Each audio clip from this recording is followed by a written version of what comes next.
Oh, yeah, I did. All right, everybody, welcome into our Wednesday live webinar Q&A today, going over a lot of different topics. Excited to get rolling, Dan.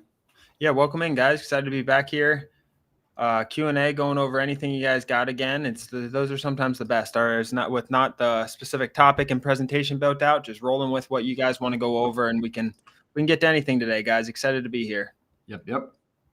All right, we'll give it a few minutes before we get started as people trickle in here. As you guys are coming in, let's get a North Carolina in the big building. How you doing, Ryan? Killer Craig, let's go. Welcome. Happy to have everybody here. Let's get a question of the day here. What quarter are we? We're about to be quarter three. It's close. Time's moving fast. Question of the day. Just quarter three goals in general.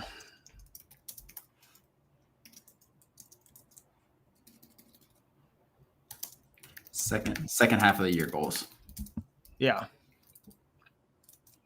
It's crazy how fast it goes. This year specifically, I feel like has flown by. Yep. Question of the day, guys. What are your second half of the year goals? We are moving on to, I guess we got another month in the first half of the year, but before we know it, it's going to be quarter three. Mike Weiss just bought the book. Just found you guys. Some good steps to get started. Killer Craig. We'll go over that. Let me put that. Very nice. If you enjoy the book, Mike, some good info in there, hopefully. Cool. A lot of people trickling in here, guys. I really want to see your guys' answers. And this does not have to just be pertaining to land flipping. What are your your second half of the year goals? Like I said before, we are about a month away from going to being in quarter three, second half of the year. So definitely want to hear you guys' goals. What are your plans? Getting started. Jimmy, how you doing? Killer Craig runs a lawn care business. Where's your lawn care business out of? Killer Craig. Time flies when you haven't made any money yet. Wholesaling land and flipping houses. Nice. Welcome in, Kareen. Have you done any land deals, Kareen? Nice haircut, Ron. Courtney. Courtney. I tell her, like, my barber, the guy I told you. Local Sports Clip does a good job on you. And that's not Sports Clip. He roughs up my head, but he does a good job. What do you mean he roughs up your head? He's just aggressive. What does that even mean? He's just very aggressive. Tell him to take it easy on your scalp. Time flies when you haven't made any money yet. You'll get there, John. That's why you're here, John. We'll get there. Second half of the year goals, guys. We are going to hit June here in a few days. I guess beginning of next week will be officially the first full week of June. July 1st starts the second half of the year. Year's gone by insanely fast, at least from my perspective. Maybe it always does. But yeah, second half of the year goals, not just pertaining to land. What are your goals second half of the year? Really want to hear these. Get them in here. Yep. Whatever your goals are. Excited to hear them, though. A lot of people from a lot of different spots, some lawn care, some land people in here, some other entrepreneurs. Cool to see everyone come in. We put the link in. Did we put the link in Discord, Dan? I don't think so. Throw it on in there. That real fast. Get your questions in the chat as well, guys. Really want to hear you guys' answers as far as second half of year goals. Daniel and I can talk about ours as well, I guess. Get this. Denver, Colorado. I want to get started over the summer, have no work in winter to really put lots of time into land. Yep. Yeah. If you're in the lawn care business, winter's out there, lawns aren't growing. So that makes sense. That'll be the best time to do it. Off-season job, right? Flip some land. We've had some interesting people with different backgrounds like that too, Craig. We actually have someone in college right now that joined, and they're doing it as they're like getting it started this summer and going to run it through college as they can as well on the side. Because that's the great thing about this. It doesn't take too much land. Jimmy's goal is, or too much land. I said too much time. I meant. Jimmy's goal is to retire my father. That's a great goal. We hear that a lot. Retiring parents, getting them comfortable, paying off their house, building a mother-in-law suite behind your house so they can live with you. It's things like that we hear a lot. That's awesome. What type of documents do you need signed for a novation? We'll get to that here in a minute. Let's be mentored on land. You're going to get to that in a minute, the novation one? Mm-hmm. All right. We will get to that in a minute. Clyde said, tighten up my processes, especially follow-ups, getting better on the phone, and $150,000 in profit. Getting better on the phone is huge. Absolutely. Like if you are just comfortable on the phone and calling people back relentlessly and getting to them fast, and you don't need to even be great. Like you just need to be active and build a little bit of rapport. It goes a long, long way in this business. For sure. That's huge. Being able to talk. And not everyone's like a purebred salesperson who does well, like on the phone. Like some people, I have one person that I'm coaching who is just very good at relationship building. He's very like, feels like you're talking to a actual person, not someone just like trying to make money. But he's not like a salesperson background. So it's definitely a lot of different types of people who can be successful with that. What's your largest profit deal? Never $1 million. It's always in the hundreds. Yeah, we've bought for like 450, sold for like 900 before. We've had a lot in that kind of range. Yeah, I'd love to do a multi-million-dollar deal. Typically, those are entitlements or stuff. But if we do $1 million ones too, they're also like it's not like buy for 1, sell for 2 necessarily. It can be like buy for 1.2, sell for 1.7, and things like that as well. Yeah, for sure. Eric and Brenda from SoCal in the house. Let's go. Welcome in, guys. Pete trying to hit $100,000 a month in real estate home sales. Never hit that yet, but came close a few times. Nice. Yeah, Pete's a realtor down here. No, he's on the Panhandle, right? Yeah. Just sent out my first mail today, and I'm excited. Jennifer, we're excited for you. Congrats. That was awesome. Very, very cool stuff. All right, let's start getting into questions, guys, and we can take this any direction. That's why we kind of had open-ended with no. Let's talk about that question up there right now when you get to it. What'd you say? Let's talk about Courtney's question. That's a good topic too. Let's see, where is that? It's at the she just submitted it. Hold on, I'm gonna star some things. We'll get through them. What's your larger deal? We just went over that. Using more deal funding, Nick. Andrew Short, welcome in, man. How you doing? Andrew, how you doing? All right. No, I had the wrong one. Courtney asks, second half goals, pay off debt, and make more money. Pros and cons to mail versus a lead generator of calls and texts. So what Courtney's asking, so when we're doing this business, like we need to reach out to vacant landowners. And there are a few ways you can do this. You can do this via direct mail, which Courtney's asking about. You can do this by picking up the phone and calling yourself, or you could have a a cold caller service do it for you. So those are how you can cold call. Texting, same way. Texting you can do yourself, or you can outsource it to a service. So really there's like 5 things in here, honestly, Dan. You have direct mail, call yourself, call with a company, text yourself, text with a company. But what Courtney's asking is direct mail versus using like a lead generator service. I love direct mail. I still love direct mail. I think it's something where I think a lot of people have gone away from it because it's expensive. And I think it's created quite a bit of opportunity, to be 100% honest with you. Yeah. Well, it was probably 80 to 90% mail in this industry for a long time. And now it's finally balancing back out. And as it balances back out, there's going to be more opportunities in mail. These people aren't getting hit with mail like they were 2 years ago. They're just not. They're probably getting hit with 30% of the mail they're getting, or maybe even less than that. Like they're just not getting hit with the same volume of mail they were years ago. So as things come, that's why I like to get really good at a couple types of methods of marketing. Like whether you're very good at texting, very good at mailing, it's going to always work. Like those are major pillars: texting, cold calling, and mail, right? But in terms of mailing versus a lead gen service, it is very, very different from each other. A lead gen service is going to give you a pretty coldish, in between cold to warm lead. Mail is going to get you a lot more. It's expensive, and you're not going to get a ton of leads from them. Cold calling service or lead gen service will get you more leads a lot of times, but they give you colder leads. Mail leads are going to be much, much hotter a lot of times. The ones who want to sell are ready to go. That's what mail is really, really good at, is just getting people to that final line fast, essentially. But I think the pros of lead gen services run is consistent deal flow without having to send out marketing. You're just getting consistent leads in. So if you're good on the phones and you can attack those leads right away and spend time on them, and comp the land out and give them an offer and negotiate the offer. It's a lot of work, right? But there's a lot of opportunity there if you're good on the phones. Yeah, 100% agree with pretty much everything you said. Picking a marketing strategy, Courtney, goes a lot into what is your budget, what's your time. So when we evaluate, like if a coaching student comes in, a new student comes into us and they're like, ask us like, what should we do? It's like, all right, let's figure out your situation. Let's figure out how much money you have to put towards this business. What are your goals? And then also how much time you have. And that's how we choose a marketing strategy. I'm not a huge fan of outsourcing to a lead generator from the start. I don't think you learn enough, to be 100% honest, Dan. I think either doing direct mail if you have that budget, or doing some texting, texting with a texting service, which is you doing the texting.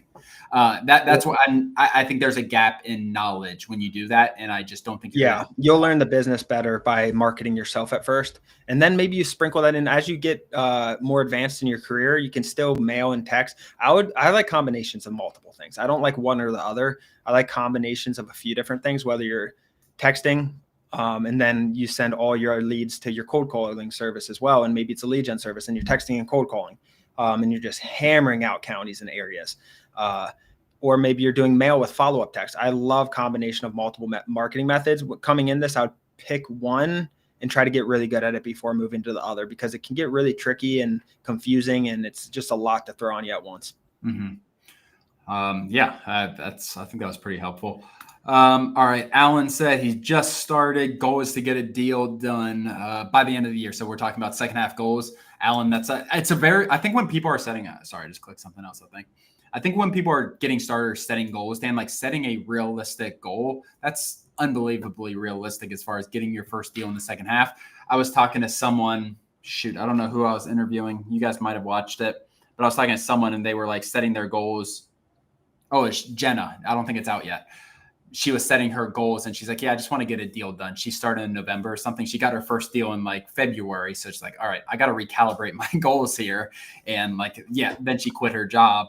But I think that interview comes out here pretty soon though, Dan. Nice. That's going to be a good one. Yeah, that was a really good story. All right. Let me make sure I'm getting to all these questions, guys. Keep sending them in. We are going to get to as many as we can. Just found you guys what are some good steps to getting started. Being here, Killer Craig, I think is the first great step that you have taken. Watching some of our content. If you do some people want to move fast and okay, this makes a lot of sense. Schedule a call with one of our team. We have a landinvestingonline.com/consultation link in the description below. But if you're not ready for that step, education, anything like that, just watch YouTube University, and you're going to learn so much. Yeah, we have we interview, Craig, on our channel. We interview other land investors in the community and other experts, specifically, not only land investors, experts in general. And if you just go through our YouTube and kind of watch some episodes, watch some broad ones to start to understand the industry, like a land flipping blueprint one for 2025, something like that, right? Watch some very broad ones at first, and then you can kind of hone in. But you're in the right spot being here, and excited to have you. All right. What type of documents do you need signed for novation? We do attorney in fact, Dan. Is there anything else obviously a purchase agreement, attorney in fact? You want to put down earnest money. That's one of the bigger things when you're doing that. Is there anything Novation's the same thing though, but do we get those notarized? Some places are requiring. We have not done it everywhere though. I think if a seller really pushes back though, and you don't have a notarized attorney in fact, I think you might have some issues. Yeah. It's going to matter situation or state to state, I think. Do you guys find Tennessee data a little off when it comes to acres, Dan? Yeah. You're talking about the land portal. I know that's something we were working on. Yeah. So that's coming from the county. Sometimes these, a 1 acre lot, it's very small amount and it's on rural land on some certain counties for a very small percentage. But yeah, sometimes it's way, way off. In Tennessee and parts of South Carolina, a lot of it's fixed right now. But we're still looking at it. So what we added to temporarily help this situation until we get it all fixed is, and this was stemmed back from CoreLogic data and data tree data a long time ago, where certain areas were just really in Tennessee and South Carolina, the acreage is just off, and it's stemming from the county because they all share acreages and data.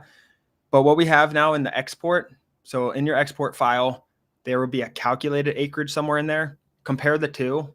to each other, and then you can see which ones are way off and kind of go from there and plug in calculated instead. There's a calculated in there. A lot of the areas are fixed right now. Probably 30 to 40% of them are fixed, and we're continuing to fix them with our own data. Mm-hmm. All right. Really good question there, Brilliant. Are you using Brilliant in the land portal right now? I don't know if you asked that in there, Dan. Just confirm. No, I didn't. But other sources like aren't like if you're not using a land portal, definitely get on there. Is it too late to get into this? This is something people were asking me 4 years ago, Gus. So my answer is no still. Like, have strategies changed? 100%. Absolutely. You just got to take action. Yeah. For sure. Like, it's just no to answer your question.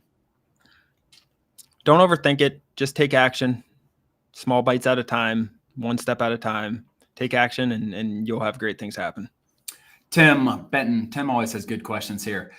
All right. On the land portal, once you have set filters and have your list of price, does the AI comp report pull as well with the list? Not currently, Tim. That is something that will, I don't know if you have a timeline, Dan. I'm hoping next week, late next week. It's generating right now, so everything's in place. The AI, we're pulling nationwide data for the TOP estimate and getting a whole process for that. We had some hiccups with it, but we are getting that estimate in there. It's going to be the best estimate in this industry by far. In terms of just land evaluation and comping. It's going to be a great tool to have to price off of, to negotiate off of. Someone calls you back, it's in your CRM. You see the TOP estimate is $56,000. You know where to go from there. Always I check it on Zillow, go run some comps, run the comp report, see what it's using, all of that stuff.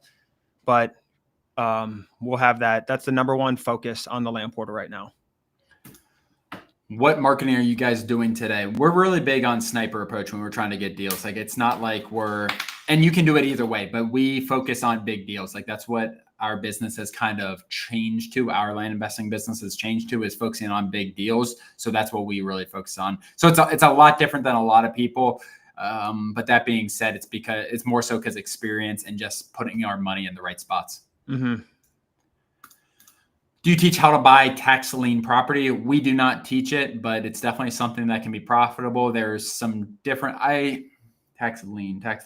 I interviewed someone a few months ago who is doing a lot of tax auctions, a little different than tax lien. This is auctions where the county actually took them over. So that is, I'll have to look. I'll take a look, but that was maybe someone else in the chat. Nick, I don't know if you remember who that was, who I talked to, but yeah, there's definitely people that do tax auctions, stuff like that. Yeah, can be very profitable. I'm new to this. What funding are we using, our own or others? Most people who are first starting use other people. We have a funding network within our community. A lot of people are getting funding that way. If you have your own funding source, like there's no strict, like you need to do this or this. It's how you get money. It's how you close deals. There are a lot of outside funding options though.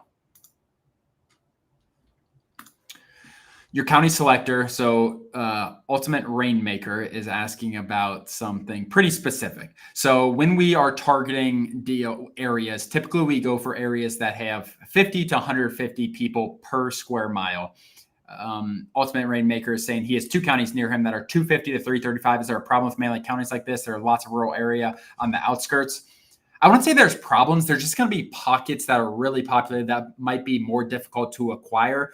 You can have a pretty rural county with some really dense pocketed areas. You can like do a polygon on the land portal if you want to get away from those. There are other websites, Dan, I think, where you can see the actual population per square mile, actually not just in the county. And you can see it like, I don't know if it's township based inside the county, but at a more granular level. Yeah, but overall, I don't know if you're new or not, but 250 to 330, Ron, where's that? Like, that doesn't scare me. No, it doesn't. That doesn't scare me at all. 50 to 150, we're just like trying to get you the best chance of getting your deal fast. You can go outside those boxes for sure. Don't go in the thousands. You'll be it's faster. If you go in the thousands and you're too urban, but like 250 to 350 people per square mile is not the craziest thing, and it can be still a rural county with having a more populated city as well, where it gets rural very fast. So look at things like that, and you can even, when you're marketing to them, you can even exclude the city, so you don't send very urban lots and use polygons to exclude certain areas. But I'm not scared of 250 population density. All right. Mr. Sean Underwood, how you been, Sean? I haven't seen you in a while. Land portal question. What's the difference between acres and MLS acres? Acres are what the county is reporting, what our system is reporting. MLS acres is what they listed it on the MLS. So we are linking based on the APN, stuff like that. If for some reason they posted it for a different acres, that's why you'll see MLS acres. Or yeah, subdivide, Sean. If the property was split up over time. So let's take this for example. 5 years ago, a property sold. It was 10 acres, and it sold for $50,000. And it was 10 acres at the time. Now that property shows a 2 acre, a 5 acre, and a 3 acre right there. We're still going to link it up to one of those properties because we need to show the MLS data. But land changes over time with shapes and everything in between. Like, for example, also there could be a house on a property now that didn't have it 5 years ago. So you're like, why are we pulling comps with a house on it? Well, 5 years ago, it didn't have that. So we take the comp at the time of the sale because that's how we have to use it. And we try to pair it up with our data as best as possible. It's a good question. Really good question. Let us know if that makes sense there, Sean. All right. Let's see. Ton of questions here, Dan. Hold on one second. Yeah, we're getting a lot. Keep them in, guys. This is great. I love it. As a beginner, I'm trying to go like beginner. There's advanced questions. There's beginner questions. Some of you guys who are beginners, like write down the answers maybe to the advanced, clip it, whatever. Then there's a wide range of questions in here, and I'm trying to get to all of them. As a beginner, do you recommend starting with infill or rural land? So when we're talking about infill lots, imagine a neighborhood and there is a vacant lot in a neighborhood versus rural land. It's on a county road, 4 or 5 acres on a county road, not in the subdivision. Those are the difference, just explaining the difference in those two. I like rural land. And like, I just think there's more opportunity. I think there's more money. I don't think there's a big difference in terms of skill level in either. I just think there's less barrier for the rural land. Yeah, the infill lots is tough. It's more competitive. You're going after a builder list essentially to try to flip your properties fast. It's smaller margins. We came to rural land for a reason. Very, very strongly in favor of it. A lot of info like guys have been coming over to the land portal because like the buildability features, getting rid of wetlands, because so many info lot people are in Florida. So like being able to filter out wetlands, stuff like that, it has, I think, made that business model a little more efficient though. Mm-hmm. Hey bros, should I pull a preliminary title report first before spending on surveys and county paperwork? I have a seller looking to sell me 5 acres out from her 9. Yeah, I would definitely make sure before, like I go cheapest thing to the most expensive. AJ, when you're doing this, make sure you assuming you're under contract. Under contract, make sure you have some earnest money down and have like a 75-day close or something like that so you can get everything done. If you don't have earnest money down, it's not going to be a concrete contract if they try to run away or something like that. So I'd start the cheapest thing. Cheapest thing would probably be a preliminary title report, not the full thing. A title search, making sure this person can actually sell it, and then going, I don't know what county paperwork, that's kind of broad there, but survey would be after the fact. You can talk to a surveyor, get one lined up. And I always like doing some deed research myself too, AJ. Like make sure like, okay, let's look at the most recent deed. Is the person you're talking to the one that's on the deed? You can do a lot of deed research. And upload your deed to ChatGPT to give you a rundown, make sure there's no restrictions, things like that. Yeah, you can do a lot of research on your own for sure. It's a survey hack. Survey hack. Based on what you're seeing currently, how many leads should I pull on the land portal in order to close at least one deal using cold calling? And guys, cold calling yourself? Looks like it, but maybe I'm wrong. Go on. RB sounds so familiar. I feel like they've been in here for years. RB. Remember Ronald? I feel like it's a long time ago. What I was saying, guys, a lot of people are talking about the land portal. So land portal is essentially where we pull our leads, we pull our lists, we skip trace on there. You can do a lot of due diligence on there. There is a free trial in the description below. It matters. It matters if you're doing the cold calling yourself. It's going to definitely just matter how good you are, to be honest with you. 500, 600, it matters what kind of land you're going after, but 1,000, you should 100% get a deal. If you work them well, yeah. If you're cold calling yourself, you're working the leads, like you're calling them. Let's just think of Nicholas Nick's answer to that. So for every 10 to 20 actual leads that he gets, so the first thing you need to do is qualify or disqualify them as fast as possible, or else you're going to waste your time. If they're qualified, based on them or based on land, based on them, assuming you're using the land portal and sending to good land. So you get 10 to 20, per every whatever 500 Ron. maybe a little more than that even.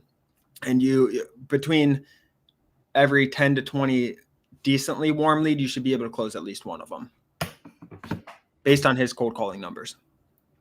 But he has a lot of experience and he's overwatching. Nick. Yeah, correct. Yeah. Jack, how much for your course? We have a few different programs. If you're interested in a conversation, sign up landinvestingonline.com/consultation. There's a link below.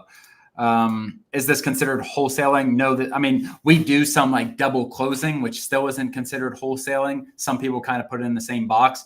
This is flipping. Like I would consider this flipping, where you are buying it, reselling it. You're getting a funder to buy it, resell it with them, versus wholesaling, where it's never really purchased by you. Are we able to pull list without skip tracing data we skip traced before? Are we able to pull list without skip tracing data we skip traced before? So you skip trace data. Are you able to so you have a list that is skip traced and you're trying to get data on that list? I don't think so, based on what you're saying, but based on how I'm interpreting this. Did you do everything on the land portal? If it's coming from somewhere else, I think it's going to be a little tricky there. There's a lot of land for sale where I live. The problem is there's not enough people here to buy it. Yeah, you definitely want to. That's definitely a balance.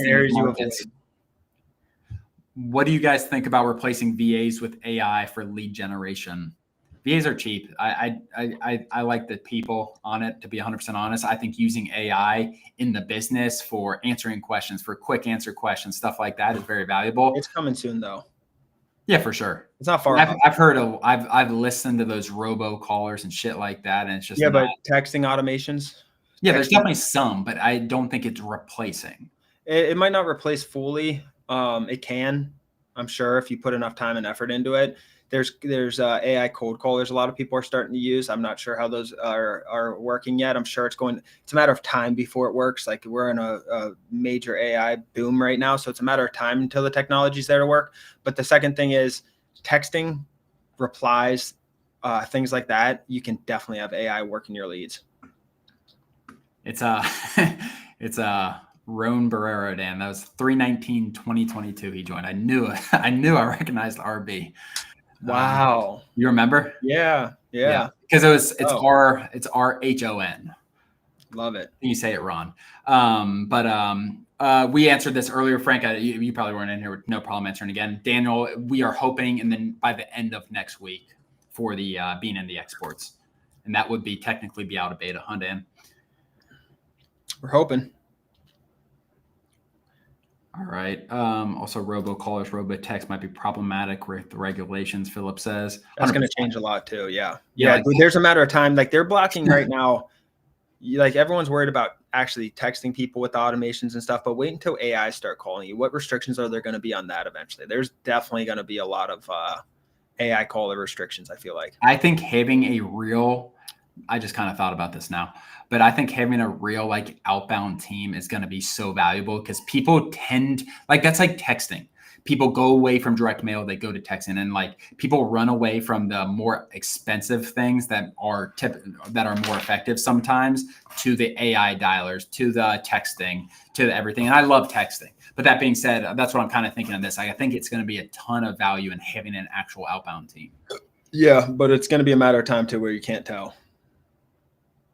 Yeah. You'll probably have to disclose. You don't know when that is. You'll have to disclose it, I'm sure, though. It's going to be like, hey, I'm Daniel. I'm AI from blah, blah, blah. That's wild. Any tips for figuring out what states let you list double closes on the MLS with an attorney, in fact, other than trial and error? ChatGPT is probably a good thing to have a conversation with on this. I haven't tried to do that, but I don't know if you have. Wow, that's a really good question, Philip. Let me we should try to compile a list on that. That's a really good question because that's important. I feel confident. What states haven't you been able to do it? So there's like South Carolina where a lot of people are avoiding double closes, things like that. What states haven't allowed you to do it? But he's just saying MLS. Like he's not even saying like almost all states you can. Like that's the thing. Like if you get a good enough deal, I can sell. Like I feel confident being able to sell land without the MLS. Like if I get a good enough deal, you just might have to undercut the price a little more. So that's kind of my thought process on it. Honestly, like if I get a deal and I can't list on the MLS, like it's not the worst thing in the world. In my opinion. I don't know though. What states have you ran into that are not letting that? Sorry about that, Sean. Sean said he had the deal fall through. Damn. Things are Let's going hear well about now. it, Sean. That's no good. Starting out, what is good strategy? Cold call on market vacant lots that are listed. I would do off market to start, especially if you're cold calling. If you're doing on the market cold calling, you're just calling people who, realtors essentially, who are listing land. Philip, also you could think of that as an opportunity. If you can't list on the MLS or there's restrictions on that, maybe you can find a loophole way to do it. If you get a different contract or something, or put an earnest down, maybe it qualifies for you. Like those are good opportunities because people are avoiding them. Here's the question. Explain a little more. If I already skip trace 1,000 out of county contacts in the land portal, and now I run a full skip trace for the same county, will I be charged? Just do. You should be able. Can you exclude out of county? Probably not. You can. So yeah, okay. There's not a way currently though. Wait, so he wants to, he did out of county. So he did out of county. Now he wants to do the full county. Got it. Dan will think about that. You got Dan thinking. I'm thinking if there's a way to do it currently, is what I was thinking of. You just have to cross-reference, I think. But yeah, that's a good question. You could pull the whole list. I guess you already have the list. You already have the list of out of county. I see. And then you could just upload the in county, I guess. Do you need a survey before you sell your land? No, you do not. So there's a lot of misconception. Is that the right word? From a lot of people who think like you need a survey, you need all these different things to sell land. You don't. Last question here. Do you guys list with realtors or flat fee MLS? It's probably 50-50, honestly, Ron, in terms of that. Yeah. All right. A lot of good questions here today, guys. When you run the hold on, last question here. I didn't see this one. When you run the comps, do you guys have the location feature coming, like our property and comparable on the map? So mapping all of them, Dan, is what I think they're asking. Correct. Yes, that is definitely on the list. That's up there in priority. It's going to be a good little feature for sure. So you can see all the comps on the map, essentially, is what he's asking. Got it. Awesome. Anything else, Dan? Nope. Think we're good to go, guys. Appreciate them joining us today. We have the free trial of the land portal in the description below, but we'll be back on Friday, Monday, and Wednesday next week. Awesome. Appreciate it, guys. We'll see you guys.